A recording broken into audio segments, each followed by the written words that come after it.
I just came across a CNBC article explaining why 69% of homeowners regret doing this one thing. And I'm, of course, going to share with you my thoughts on what they're doing wrong and why they're idiots. And thankfully, because you watch this channel and follow my videos, I'm going to share with you exactly how you can avoid this one trap that most new home purchasers make. Most new home buyers make a lot of mistakes when they go purchase their house.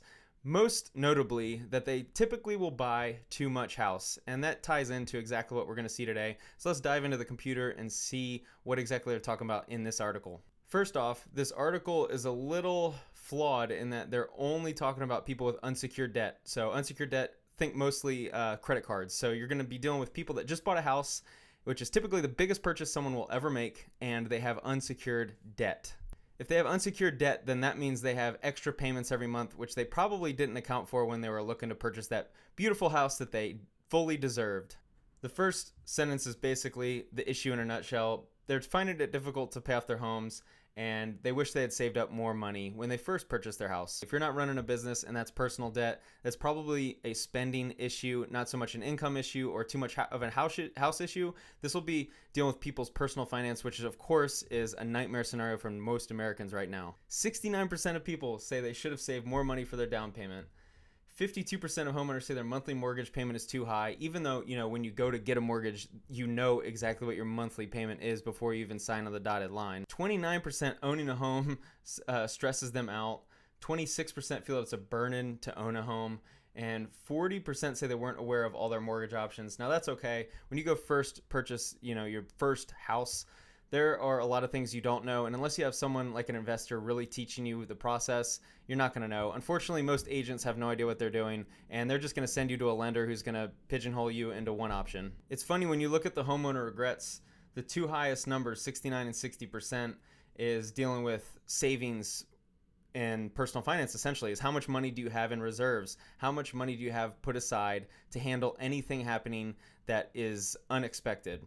And only 30% and 29%, the two lowest numbers. One is just not understand the mortgage, but another is bought a house that is too small. What we're seeing in America right now, what I always see is when people go to buy their first house, they're always buying way too much house. They think they deserve this beautiful 3 or 4 bedroom house in the best neighborhood because, they just deserve it. And they go and buy too much house. They buy extra bedrooms because, their mom comes once a year to visit, and heaven forbid she stays in a high-end hotel for $200 instead of, over purchasing a house and paying multiple thousands of dollars over the lifetime of the loan for that extra bedroom. We're talking tens of thousands of dollars. The logic is quite silly. But essentially, when people are buying their first homes, they aren't thinking about the best finance decision today. Most people only stay in their homes for something like 10 years or 13 years is the average length. And that's including the people that stay all the time, 30 years, they stay the full mortgage. When you're looking at your first house, you are not looking at a house that you're going to be staying in forever. And what happens is people will buy a house that they can barely afford. And then when they own it, they forget that they can no longer go to the landlord if there are issues. So issues are going to arise. It's a house. There's a lot of moving parts and things go wrong, unfortunately.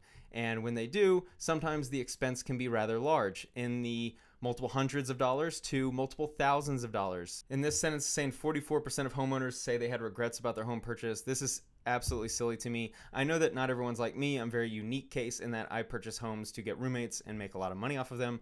But these people buying homes, they should not have regret. This is a huge decision. You should spend a lot of time researching, make sure you understand every aspect of buying a house and what goes into it. You should know this before purchasing. If you're someone that is purchasing a house to get roommates, if you're someone like me, like mid-20s, mid-30-year-old, somewhere in that age range, and you want to get a house with roommates, almost all decisions are going to be fine.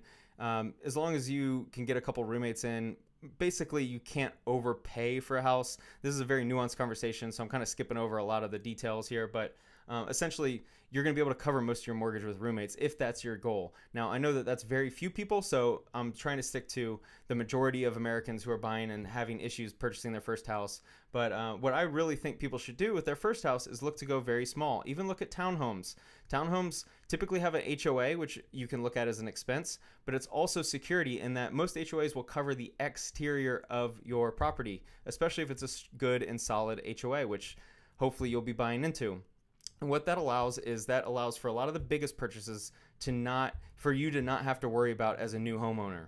And then this article dives into the amount of years they expect for a 20% down payment, being able to save up for one. I mean, some of these cities like New York City, LA, San Diego, that's just, you need to be a high income earner to save for 20% on a lot of those properties. Nationwide, it takes about 14 years to save up for a 20% down payment.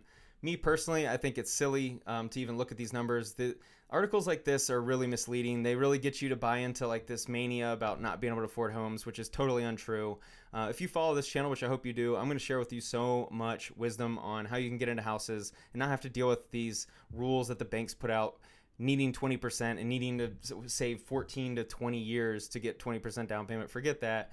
If you aren't a high income earner and you want to get into houses, you need to look into creative financing, which I'm going to share with you plenty on this channel, as that's the only way I look to do things. And here's a big issue. 48% of undergrads with student debt plan to put off buying a home. And I want this channel to be very focused, and I'm only going to speak to the people that are similar to me, which is going to be a very small niche, which I'm totally okay with. But this is just silly. Like, if you want to make a lot of money and you're out of college, you're probably early to mid 20s, and you're educated because you're graduating, and you have a little bit of student debt, get a house on creative terms in whatever way you can. Get a 3 or 4 bed house at a low price point, get some roommates, and pay off your debt really quickly. This is the easiest way to make a lot of money in your 20s, because here, you're going to live somewhere. Unless you are fortunate enough to live with your parents and be able to do that for a few years and save up a lot, you're going to pay rent somewhere. So if you're moving to a nice city, and a lot of these cities are $800 on the low end for rent. And if you include utilities, internet, if you want to do any type of cable or subscription services, I mean, $800 total a month is on the very low end. Could be pushing $1,200 to $1,500 a month total for all living expenses. So if you're someone out there that is looking to spend that much on rent, then why not buy someplace? Maybe it's not the best area, or maybe it's not the house you envision starting a family in, but you can live in it for 4 or 5 years, get roommates, basically live for free. And by watching my videos, I'm going to share with you how you can easily do this in essentially every market in the country. You can eliminate that huge expense. I mean, think about it. If you're saving $1,000 a month on living, which, by the way, I have plenty of coworkers that don't earn that much money and are spending up to $1,500 a month on full living costs. If you could cut that down to even less than $500, so let's just say you're saving $1,000 a month, that's $12,000 a year. If you have $30,000 of student debt, which is something like the average, $30,000 to $35,000, in 3 years you've already paid off your student debt and you have equity built in your house. This is something I think all people should do in this situation if you're focused on buying a house and worried about qualifying in the traditional sense. There's a section titled "How much should you save for a down payment?" and I don't really have a definitive number for you. I think there's some instances, if you can live in a market where you can get in some of these fourplexes with 3.5% down and you can rent out the other 3 units and make it work, be break even or even positive, then 3.5% is great. There are some instances where you're probably going to want to be in at 10 to 15% down payment, maybe even as high as 20%. But that's if you're playing by the bank's rules. Again, this channel and my videos are hopefully going to get you into creative financing, because that's the only way I want to play the game. I don't like playing by the bank's rules. So I don't have to deal with this. I want to get into properties on my terms and ones in which I can win and make the deal work for me. So you can certainly read articles like this and get caught up in the mania about, mistakes buying your first house, or overspending for a house, or worrying about being able to save up and not being able to afford a home because, so many millennials can't afford a home, using quotations and plenty of sarcasm because it's quite silly. I'm a low median class earner. And within a couple years, I've been able to do really well in real estate and make a lot of money because I make good decisions, I buy good deals, and I buy on my terms.